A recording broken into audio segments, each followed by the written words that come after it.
Aujourd'hui, une nouvelle histoire des animaux t'attend. Es-tu prêt à plonger dans une aventure pleine de surprises? Abonne-toi, aime la vidéo et active la cloche pour ne rien manquer. Lola ouvrit doucement les yeux, réveillée par les rayons du soleil qui illuminaient sa chambre. Elle resta quelques instants allongée, fixant le plafond. Aujourd'hui n'était pas un jour comme les autres. C'était son premier jour d'école. Son cœur battait vite.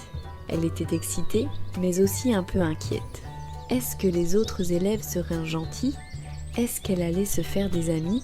Elle tourna la tête et regarda son cartable rose posé sur son lit. Il était rempli de ses cahiers tout neufs, prêts pour l'aventure. Inspirant profondément, elle murmura « Ça va aller, Lola, tu peux le faire ». D'un bond, elle sortit de son lit, enfila sa robe bleue préférée et attacha son nœud rose dans ses cheveux. Prête pour cette grande journée, elle prit un moment pour se remplir de courage avant de rejoindre son papa qui était prêt pour le départ à l'école. Main dans la main avec son papa, Lola marchait sur le chemin bordé de grands arbres. Des oiseaux chantaient et un papillon vola autour de son nez, lui arrachant un petit sourire malgré son ventre noué. « Papa !» murmura-t-elle. « Et si personne ne veut être mon ami ?» Son papa s'arrêta doucement, se mit à sa hauteur et posa sa grande main rassurante sur sa tête. « Ma petite Lola, tout le monde est un peu nerveux le premier jour d'école, mais je te promets que tu vas te faire plein d'amis. Tu as un cœur en or, ils vont l'adorer. » Lola hocha la tête, un peu rassurée, et serra plus fort la main de son papa. Au loin, elle aperçut l'école pour la première fois. Un grand bâtiment coloré, entouré d'un jardin où des enfants jouaient. Déjà, son cœur battit encore plus vite. Lola entra timidement dans la classe. Elle s'arrêta quelques instants, observant les élèves déjà installés. Une girafe haute et élégante, portant un t-shirt vert clair, lui fit signe de s'approcher. « Salut, je m'appelle Gigi. Tu peux venir t'asseoir à côté de moi si tu veux. » Lola sourit timidement. « Merci, je suis Lola. » Gigi l'aida à poser son cartable et lui montra la place libre près d'elle. « Ne t'inquiète pas, le premier jour, c'est toujours un peu intimidant. Mais tu verras, on s'amuse bien ici. » Rassurée, Lola s'assit et jeta un coup d'œil autour de la classe, curieuse de découvrir ses camarades. Lorsque la cloche sonna pour la récréation, Lola suivit le groupe d'élèves dans la cour. Elle hésitait à s'approcher de quelqu'un, mais un petit singe portant un t-shirt vert foncé s'approcha d'elle en tenant un ballon. « Hé, tu veux jouer avec nous ?» demanda Tito en lui tendant le ballon.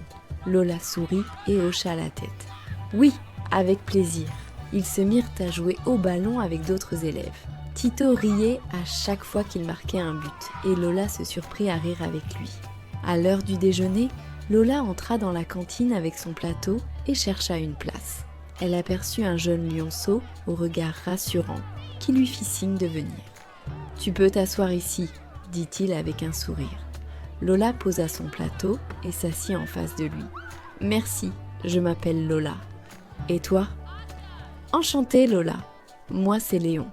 Si tu veux, je te présenterai d'autres élèves après. Tu verras, tout le monde est sympa ici. » Lola se sentit enfin à l'aise. De retour en classe, tous les élèves s'assirent en cercle sur des coussins moelleux. Madame Corneille ouvrit un grand livre illustré. « Aujourd'hui, les enfants, je vais vous raconter l'histoire de l'éléphant courageux et de la rivière magique. » Lola, émerveillée, écoutait chaque mot avec attention. L'histoire captiva toute la classe et la fit rêver. Pendant la récréation de l'après-midi, Lola aperçut Adil, un crocodile maladroit, essayer de grimper à une corde suspendue. Mais au lieu de monter, il se retrouva à glisser et atterrit dans un tas de sable. « Oups ! Pas facile cette corde !» dit Adil en riant de lui-même. Lola éclata de rire avec d'autres élèves, appréciant sa bonne humeur malgré tout. Sur le chemin du retour, Lola sautillait de joie en tenant la main de son papa. « Papa, tu sais quoi ? J'ai joué avec Tito, mangé avec Léon, et Gigi m'a montré où m'asseoir.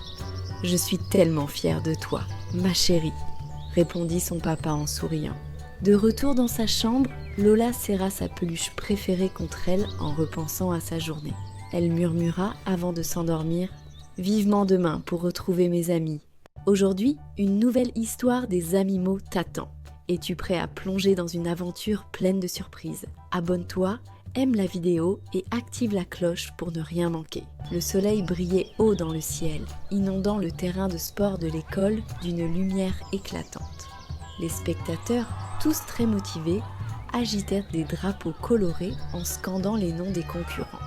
Parmi eux, Léon et Malou, les deux favoris du tournoi, se tenaient prêts à relever les défis.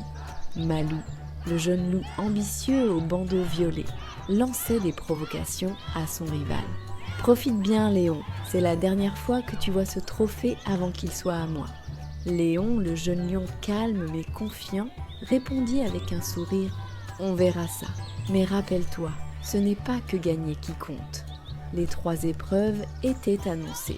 Tir à la corde, chamboule tout et une grande course d'obstacles pour conclure. L'atmosphère était électrique. C'est parti pour la première épreuve. La corde était tendue et les 2 rivaux se tenaient prêts. Au coup de sifflet, Léon tira avec toute sa force.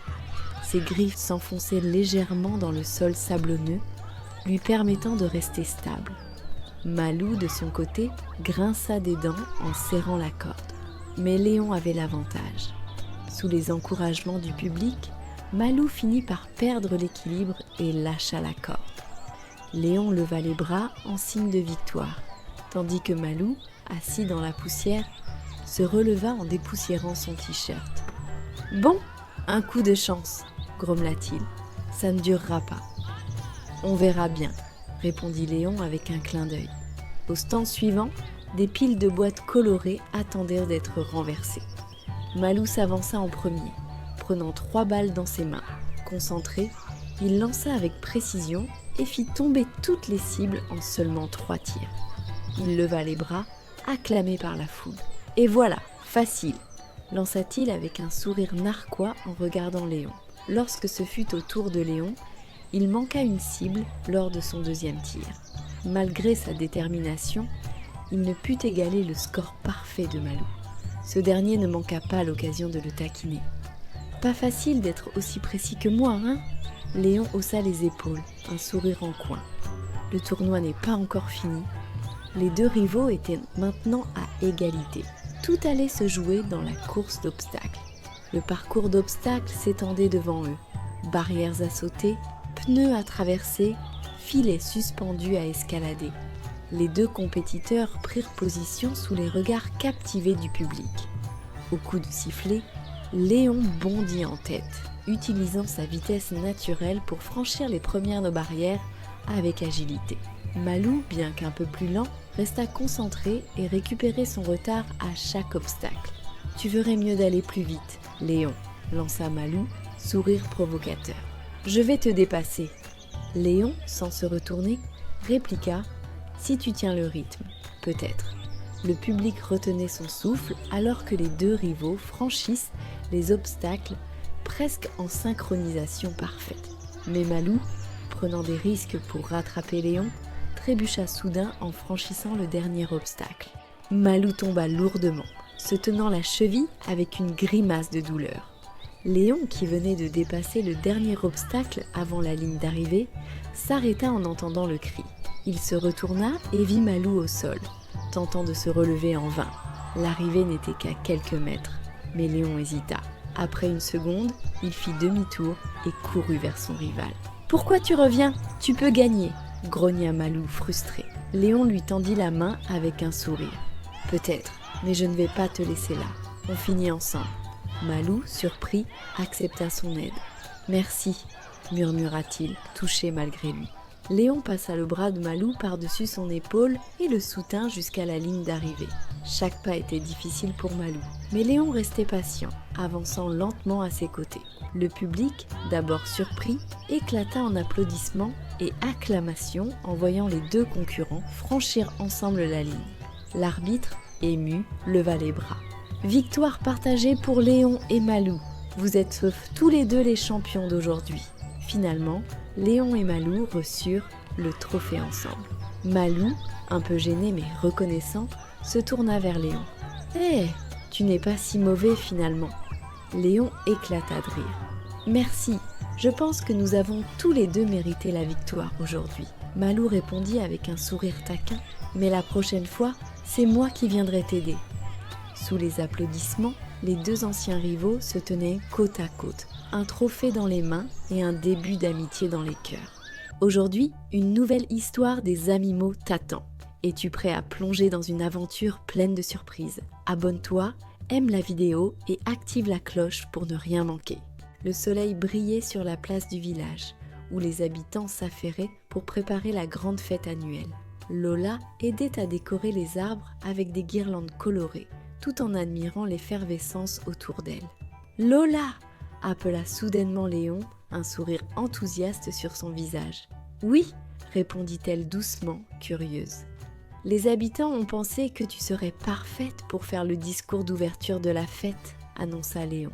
Le sourire de Lola s'effaça lentement. « Moi ? Mais pourquoi ? Il y a sûrement quelqu'un de mieux pour ça. » Reculant légèrement. « Parce que tout le monde t'apprécie. Et tu as une façon spéciale de toucher les autres avec tes mots, » expliqua Léon. Lola hocha la tête sans grande conviction. Elle était flattée, mais aussi terrifiée. De retour chez elle, Lola essayait d'écrire son discours, mais ses pensées tournaient en boucle. « Et si je me trompe ? Et si tout le monde rit de moi ?» murmura-t-elle, un nœud dans l'estomac. Elle regarda la page blanche devant elle, le cœur lourd. Au lieu d'écrire, elle passa la soirée à inventer des excuses pour ne pas parler. Le lendemain, alors que Léon la rejoignait près du grand arbre de la place, il remarqua son air soucieux. « Tu n'as rien écrit, n'est-ce pas ?» demanda-t-il avec douceur. Lola baissa la tête. « Je ne peux pas le faire, Léon. Je suis trop timide. » Léon s'assit à côté d'elle. « Oh, tu sais, moi aussi j'ai déjà eu peur de parler devant les autres. Mais j'ai appris une chose importante. Les gens n'attendent pas la perfection.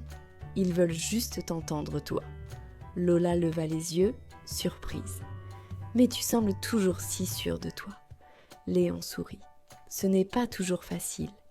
Mais quand je me concentre sur ce que je veux dire et non sur ce que les autres pourraient penser, ça devient plus simple. » Lola réfléchit un moment. « Alors, tu crois que je peux y arriver ? » ?»« Bien sûr, et je serai juste à côté de toi, » promit-il. Le jour de la fête arriva. La place était remplie d'animaux bavardant et riant. Lola, cachée derrière les rideaux, sentit son cœur battre à tout rompre. Léon lui posa une main rassurante sur l'épaule. « Prends une grande inspiration. Parle avec ton cœur. » Lola inspira profondément et s'avança sur l'estrade. Les murmures cessèrent. Tous les yeux étaient rivés sur elle. Elle sentit la panique monter, mais en croisant le regard confiant de Léon dans la foule, elle trouva le courage de commencer. « Bonjour à tous !» dit-elle d'une voix hésitante. Quelques encouragements chaleureux se firent entendre et Lola sentit une vague de réconfort l'envahir. Cette fête est spéciale parce qu'elle rassemble chacun d'entre nous. Merci à tous ceux qui ont contribué à ces préparatifs. Vous montrez combien notre village est un endroit merveilleux, dit-elle, sa voix devenant plus assurée. Les applaudissements éclatèrent. Après le discours, Lola retrouva Léon, qui l'accueillit avec un grand sourire. « Tu as été incroyable, Lola. » Elle rougit, mais son sourire ne trompait pas. Elle était fière d'elle-même. « Merci, Léon. Je n'y serais pas arrivée sans toi, » admit-elle. Léon secoua la tête. « Tout ce courage était en toi. Tu avais juste besoin d'un petit coup de pouce pour le découvrir. » Ce soir-là, alors que les lanternes illuminaient la fête, Lola se promena parmi les habitants avec une nouvelle confiance en elle. Elle savait qu'à présent, elle était capable de surmonter bien des peurs. Rejoins-nous pour d'autres aventures avec les Amimos. N'oublie pas de t'abonner, d'aimer la vidéo et d'activer la cloche pour ne rien manquer.